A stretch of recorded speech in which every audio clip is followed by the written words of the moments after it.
Assalamualaikum warahmatullahi wabarakatuh.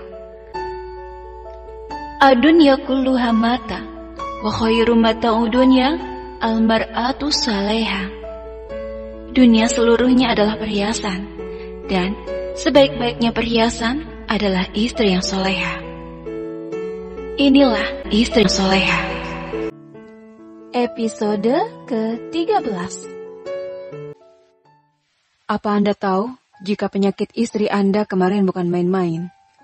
Hampir saja istri Anda kehilangan rahimnya.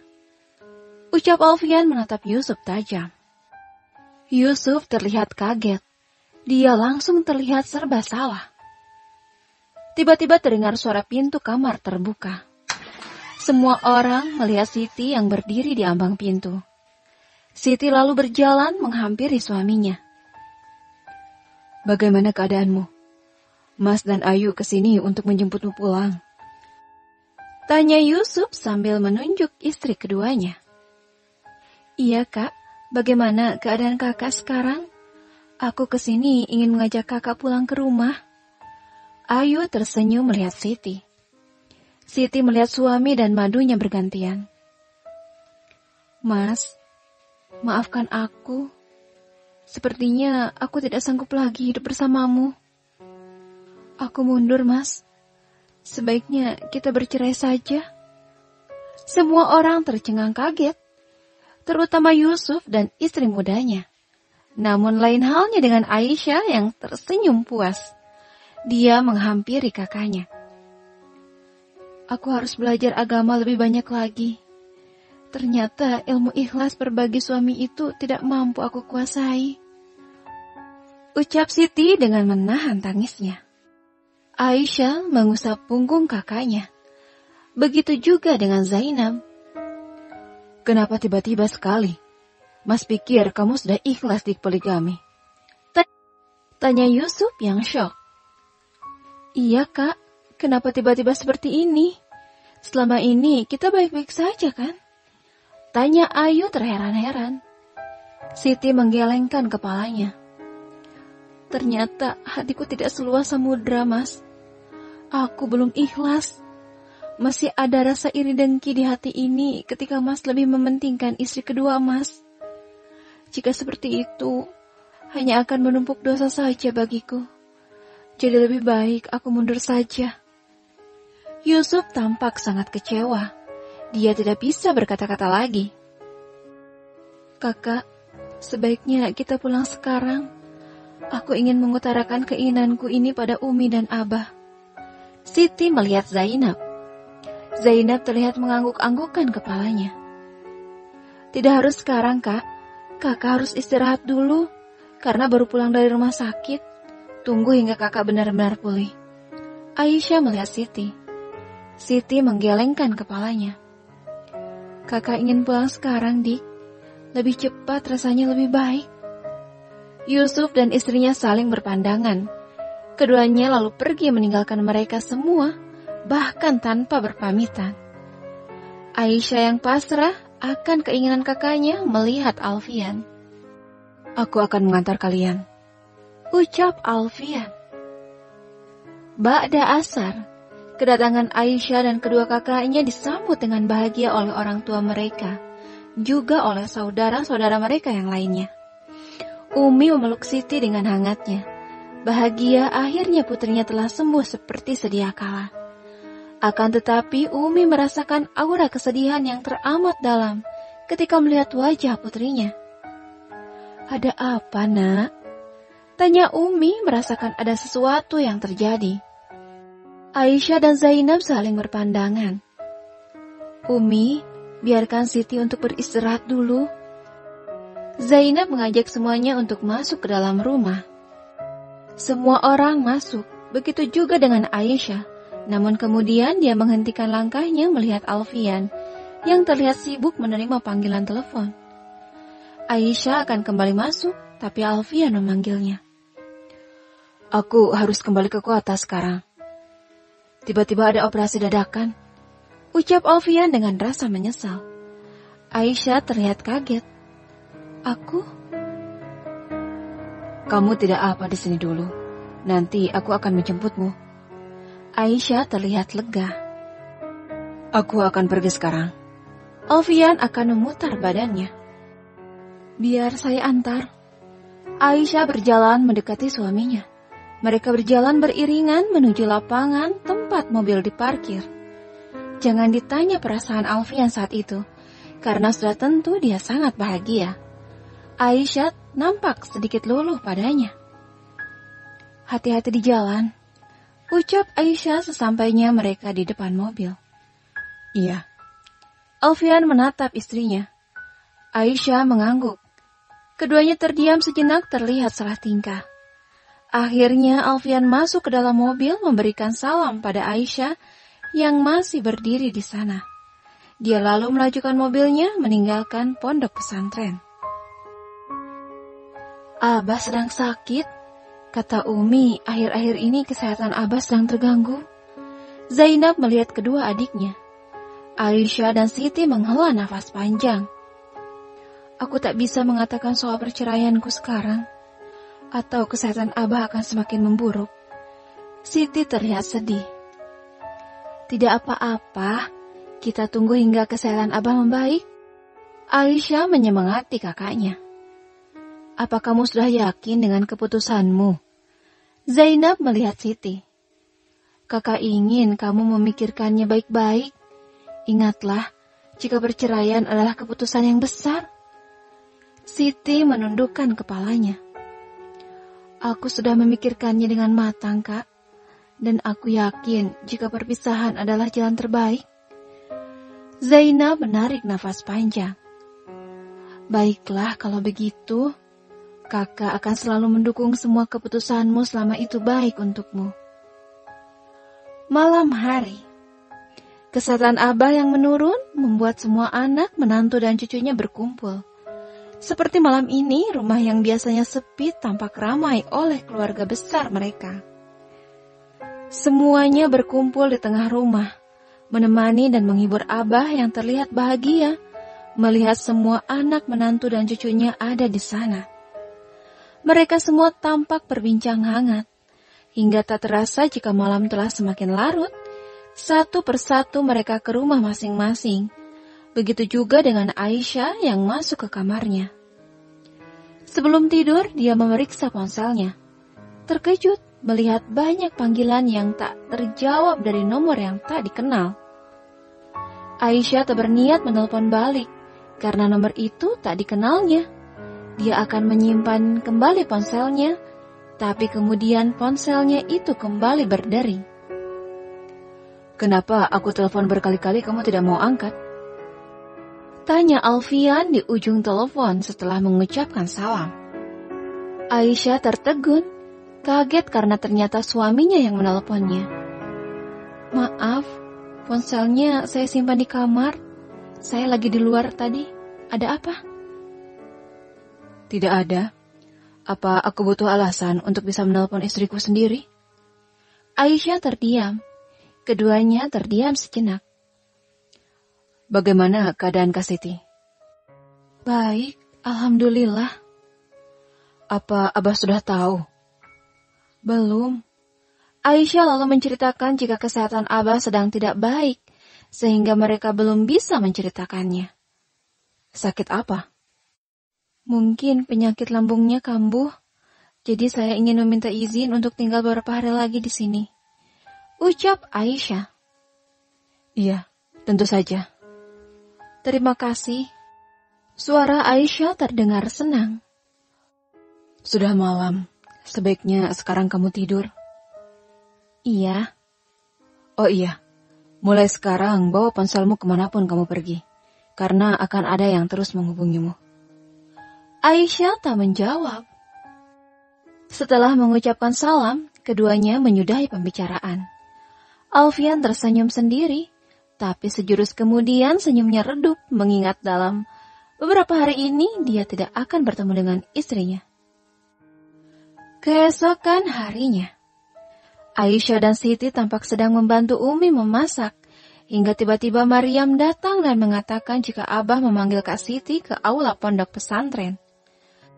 Semua orang terheran-heran hingga Kak Zainab datang dan memberitahu jika ada Yusuf dan keluarganya. Aisyah dan Siti tampak khawatir. Mereka seakan tahu apa yang terjadi. Siti duduk seakan menjadi pesakitan. Di tengah tatapan seluruh keluarga besarnya juga keluarga suaminya. Kata suamimu, kamu meminta cerai. Apa itu benar, Nak? Tanya Abah melihat Siti. Semua orang melihat Siti penasaran. Siti yang menundukkan kepalanya mengangguk kecil. Boleh, Abah tahu alasannya. Siti terlihat ragu menjawab. Maaf, Abah. Sepertinya sudah ada yang menghasutnya untuk meminta cerai dari saya. Yusuf bersuara sambil melihat Aisyah. Saya yakin jika Siti sudah menerima untuk dipoligami. Saya tahu dia sudah ikhlas. Rumah tangga kami juga baik-baik saja selama ini. Tapi entah mengapa tiba-tiba setelah dia sembuh dari sakitnya, dia meminta cerai. Dengan alasan tidak bisa ikhlas, harus berbagi suami. Yusuf berbicara dengan lantang. Siti hanya bisa menangis tak menerima dengan semua perkataan suaminya. Orang yang menuduh orang lain bersalah tidak akan selalu berakhir menjadi orang yang dipandang benar. Aisyah berdiri dari duduknya. Ada yang merasa benar, hingga membuatnya tak mau merenung dan introspeksi diri. Aisyah tersenyum sinis. Asal Anda tahu, kakakku cukup kuat untuk menahan rasa sakit. Bukan berarti dia layak untuk terus mendapatkannya. Aisyah melihat Yusuf geram. Dia wanita kuat, yang bersikap seolah semuanya baik-baik saja. Dia tersenyum di pagi hari, karena tahu akan menangis di malam hari. Hatinya terluka, namun memilih untuk tetap setia pada suaminya, yang tak bisa berlaku adil pada kedua istrinya. Abah termangu mendengarkan semua perkataan Aisyah. Begitu juga dengan semua orang, terkecuali Yusuf yang menahan geram. Abah, Siti memberanikan diri berbicara dengan menahan tangisnya. Siti tahu, jika perceraian adalah sesuatu yang dibenci oleh Allah Subhanahu wa Ta'ala. Tapi Siti pikir ini adalah jalan terbaik untuk Siti dan suami Siti. Abah termangu. Tapi kenapa, Nak? Bukannya kamu sudah menerima dengan ikhlas poligami ini? Tanya ibunya Yusuf terheran-heran.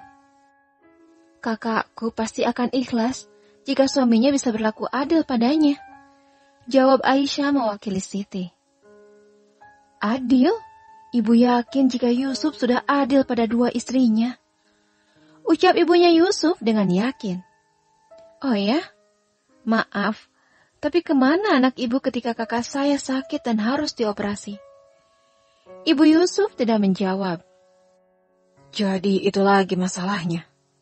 Yusuf tersenyum sinis. Hanya karena aku tidak menemani istriku saat dia sakit, kalian langsung mencap diriku telah berlaku tidak adil padanya. Tanya Yusuf. Aisyah tersenyum. Cinta suami diuji ketika istri sakit. Mencintai perempuan yang sehat adalah hal yang wajar. Jika istri sehat, suami akan dibantu dan dilayani. Tapi sebaliknya, jika istri sakit, disitulah ujian cinta suami. Apakah sabar dan merawat istri dengan sepenuh hati?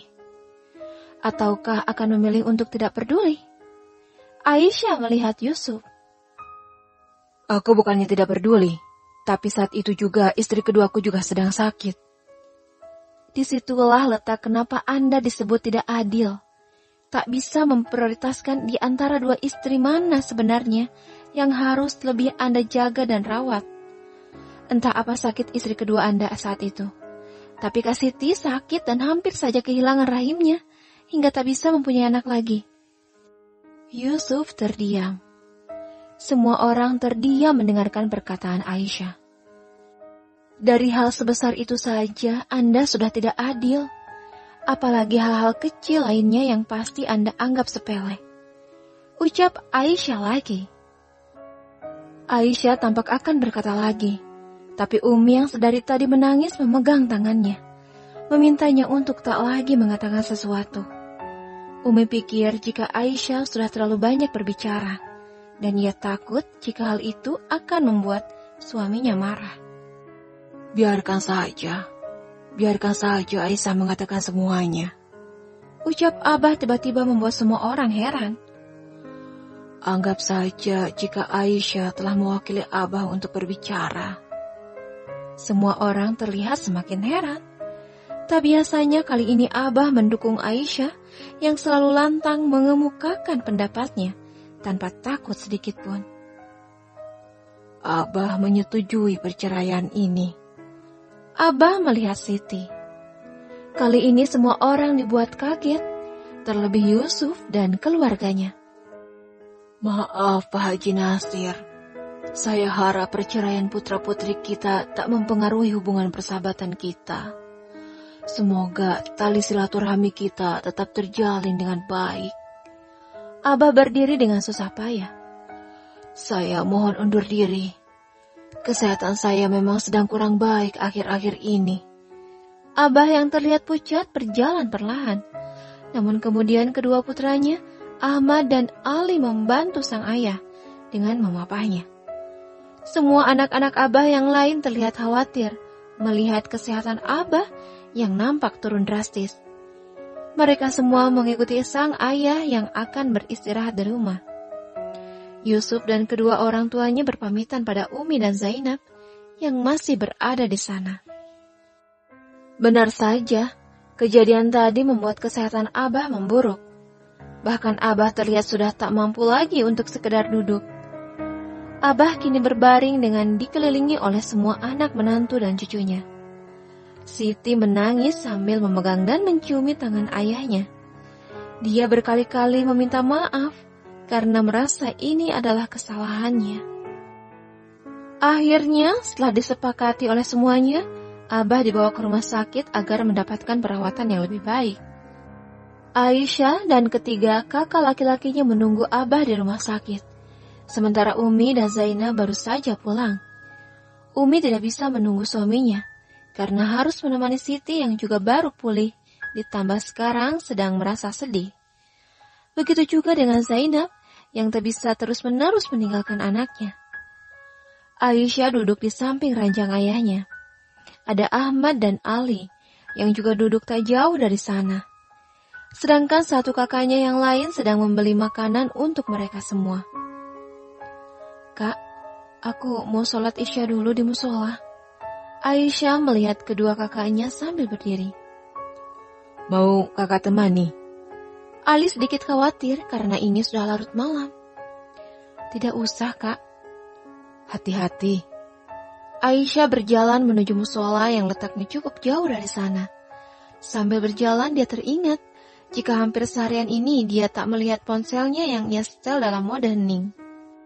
Dia kaget melihat banyaknya panggilan tak terjawab dari suaminya. Dia lalu ingat jika suaminya sudah mengingatkan bahwa dia akan selalu meneleponnya. Aisyah buru-buru menelpon balik. Kemana saja? Sudah aku bilang untuk selalu membawa ponselmu kemanapun kamu pergi. Maaf, ponselnya saya bawa, tapi di mode senyap. Kenapa harus disetel di mode senyap? Jika ada yang menelepon, kamu tak akan bisa mendengarnya. Karena saya sedang ada di rumah sakit. Takut nanti mengganggu orang lain. Di rumah sakit? Apa Abah masuk rumah sakit? Iya. Bagaimana keadaannya sekarang? Aisyah terdiam, dia tak tahu harus menjawab apa. Karena menurutnya keadaan sang ayah malah semakin memburuk. Baiklah. Sama siapa kamu di sana? Alfian seakan tahu jika mungkin keadaan mertuanya tidak cukup baik. Kak Ahmad, Kak Ali, dan Kak Ridwan. Aisyah sudah sampai di musola. Sudah dulu, saya mau sholat. Baiklah, jaga kesehatanmu juga. Tolong terus kabari aku. Iya. Setelah mengucapkan salam, Aisyah menutup teleponnya. Dia lalu masuk ke dalam musola untuk melaksanakan sholat Isya. Keesokan harinya, Aisyah dan ketiga kakaknya terheran-heran melihat dokter melakukan pemeriksaan yang mendetail dan menyeluruh pada ayah mereka. Seperti kali ini, setelah di-scan, Sang ayah juga akan melakukan gastroskopi. "Memangnya apa penyakit ayah kami, Dok?" tanya Aisyah khawatir. Kami juga sedang mencoba untuk mencari tahu. Semoga saja tidak ada apa-apa. Aisyah hanya pasrah ketika sang ayah dibawa ke sebuah ruangan. Cukup lama mereka menunggu, hingga ayahnya dibawa kembali lagi ke ruang perawatan. Di sana sudah ada Umi dan Zainab. "Beberapa jam lagi hasilnya akan keluar. Mohon ditunggu," ucap perawat sebelum meninggalkan ruangan. Aisyah dan semua orang nampak khawatir menunggu hasil pemeriksaan. Beberapa jam kemudian, Aisyah tak mau pulang dulu walaupun Umi dan kakak-kakaknya sudah menyuruh. Dia memilih untuk tetap di sana dan menunggu hasil pemeriksaan ayahnya. Tiba-tiba perawat memanggil keluarga pasien untuk menemui dokter. Ketiga kakaknya pergi dan Aisyah bersikeras untuk ikut. Sampai di sebuah ruangan, Aisyah juga kakak-kakaknya dibuat kaget melihat Alfian berada di sana. Ditambah lagi dengan wajahnya yang terlihat serius dan sedih. Alfian menatap Aisyah dengan tatapan penuh kesedihan, membuat Aisyah terheran-heran. Hasilnya sudah keluar. Dengan sangat menyesal kami memberitahu jika pasien menderita kanker lambung. Dokter memberikan sebuah kertas hasil pemeriksaan pada Ahmad. Semuanya terhenyak kaget, terlebih dengan Aisyah. Berkat permintaan Dr. Alfian untuk melakukan pemeriksaan yang menyeluruh, kanker bisa terdeteksi secara dini. Kanker masih tahap awal, sehingga untuk pengobatan kami sarankan untuk melakukan operasi. Dr. Alfian yang akan melakukannya. Aisyah menatap wajah suaminya. Bersambung.